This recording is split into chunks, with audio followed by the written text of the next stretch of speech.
ဂူဖောက်ရဲ့ဘေးနားမှာကြောက်စာထိုင်တစ်ခုရှိတယ်။အမြင်3လခန့်ရှိပြီးအနံ10ပေလောက်ရှိတယ်။ကြောက်စာပေါ်မှာလိန်ထိုင်ဖန်ရွှင့်တောင်ရှီရွဲဆန်းရှင်းဂူလို့ရေးထားတယ်။မြောင်မင်းကအယံဝမ်းတာသွားပြီးဒီကလူတွေကတကယ်ရိုးသားတာပဲဒီတောင်နဲ့ဒီကူကတကယ်ရှိတာပဲလို့ပြောလိုက်တယ်။မြောင်မင်းကခေတာကီနေပြီးတကားကိုမခောက်ရဲဘူး။ဒါနဲ့ဘေးနားကထင်းရှုပင်ပေါ်ကိုခွန့်တက်ပြီးထင်းရှုသီးတွေဆွတ်စားနေလိုက်တယ်။မကြခင်ပါပဲကူတကားပွင့်လာပြီးထဲကနေနတ်တူငယ်လေးတယောက်ထွက်လာတယ်။တကယ်ကိုရုပ်ရည်တန်းပြန်ပြီးကြီးလင်းတဲ့အထွင်ရှိကတာမန်လူတွေနဲ့မတူဘူး။အဲ့ဒီနတ်တူငယ်ကအပြင်းထွက်လာပြီးအထမ်းကျဲကျဲနဲ့ဘယ်သူကဒီမှာလာနှုတ်ဆက်နေအားလဲလို့မေးလိုက်တယ်။မြောင်မင်းကတစ်ပင်ပေါ်ကနေခုန်ဆင်းလာပြီးရှီကိုတိုးထွားကအယိုသေးပေးရမ်းပြောလိုက်တယ်။နတ်တူငယ်လေးကျွန်တော်ကတရားရှာဖွေနေတဲ့တပည့်တယောက်ပါမနှုတ်ဆက်ရဲပါဘူး။နတ်တူငယ်ကပြန်မေးတယ်။မင်းကတရားရှာဖွေထူလားငါဆရာကအခုလေးတင်တရားဟောဖို့ပြင်နေတော့မှာပဲ။ဘာကြောင့်လဲဆိုတာမပြောသေးပဲငါ့ကိုအပြင်းထွက်ပြီးတကားဖွင့်ခိုင်းတယ်။အပြင်မှာတရားချင်းချန်သူတယောက်ရောက်နေတယ်။တွားကြိုးဆိုလိုက်လို့မာလိုက်တယ်။အဲ့ဒါမင်းဖြစ်မယ်ထင်တယ်။မြောင်မင်းက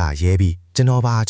လို့ဖြေလိုက်တယ်။ဒါနဲ့နတ်တူငယ်ကမြောင်မင်းကိုအထဲကိုခေါ်သွားတယ်။မြောင်မင်းကသူ့အဝတ်စားတွေကိုထထရရဖြစ်လောင်ပြင်ပြီးနတ်တူငယ်နောက်ကနေကူထဲကိုလိုက်သွားတယ်။အထက်ထပ်တော်နန်းဆောင်တွေနဲ့လှပခန္ဓာတဲ့အဆောက်အဦတွေကပြောမပြထတောင်အေးချမ်းလှပနေတယ်။နန်းဆောင်မင်းခွင်ဒီနေရာဟာတာမန်တစ်တာအုပ်ခဲတွေနဲ့စောက်ထားတာမဟုတ်ပဲကောင်းကင်နဲ့မြေကြီးရဲ့စွမ်းအင်တွေစူးစီးနေတဲ့နတ်ပုံနတ်နန်းလိုနေရာမျိုးပဲ။ရောင်ထိုင်ဆိုတာကတော့တဏ္ဍာရီထဲကနတ်ပူရာဒီစူဝေးရာဆင်းပင်ပေါ့။ဒီနေရာမှာတော့ဖူးထီးဆရာကြီးတရားဟောကြားတဲ့နေရာဖြစ်ပြီးဒီကူရဲ့အဓိကကျတဲ့နေရာပါပဲ။ဖူးထီးဆရာကြီးကဆင်းပင်ပေါ်မှာထိုင်နေပြီးဘီးတစ်ဖက်စီမှာတပိ30ခန့်ရှိနေတယ်။မြောင်မင်းကမြင်တာနဲ့မြေကြီးပေါ်ဝစ်စင်းပြီးခေါင်းနဲ့ကြံပင်ကိုမရီမတွက်နိုင်အောင်တိုက်ပြီးခါရဝပြုတယ်။ဆရာကြီးတပိရောက်ပါပြီတော့အော်ဟင်းနှုတ်ဆက်တယ်။ကျွန်တော်မျိုးစိတ်ရင်းအမှန်နဲ့လာရောက်ခါရဝပြုတာပါ။ဆရာကြီးကမေးတယ်။မင်းကပဲအရက်ကလည်းအရင်ဆုံးမင်းရဲ့နေရလိစာကိုပြောပါဦး။မြောင်မင်းကတပိကရှမ်းကျူးအရှိပိုင်းအောက်လိုက်နိုင်တာတတိပန်းမှန်တောင်ရေတန်းကူကပါလို့ဖြစ်လေဆရာကြီးကကြားတာနဲ့သူ့ကိုအပြင်ထုတ်လိုက်ဆန်းလို့အမိန်ပေးတယ်